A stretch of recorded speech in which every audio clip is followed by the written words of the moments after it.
Let me show you how to remove your rear tailgate light off your VW Polo 9N and 9N3. The only tools that you need are 10mm socket to disconnect the negative terminal of your battery and a plastic trim remover tool like this. Go ahead and open your boot.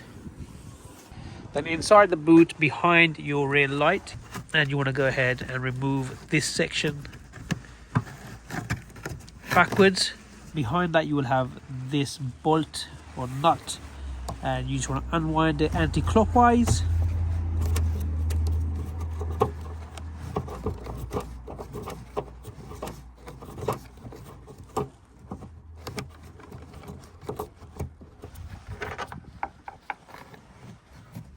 Once you've done that, you get your plastic trim remover tool. Whatever you do, don't pry your tailgate light from this side or this side or this side. You actually want to go underneath this side over here.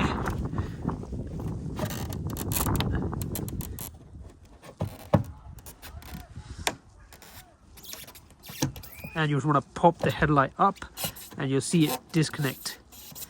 And the reason why is because you have this clip over here with this metal bit that goes up and down. So when you push this up, you have this metal bit which will hit the body of the car and it'll unclip, as well as one at the top. So what we do, not from the side, not from the top, not from this side, neither this side, but you want it from this bit here, the corner of the light towards the quarter. Once you've done that, you can go ahead and pull out your light. So it's only held by these two clips, one over here, one over here. Again from the side, one over here and one over here. Once you pull the light forward, behind the light you have the loom connector. Pinch this down, pinch this up, and just pull it back. Guys, that's how you remove your rear tailgate light off your VW Polo 9N and 9N3.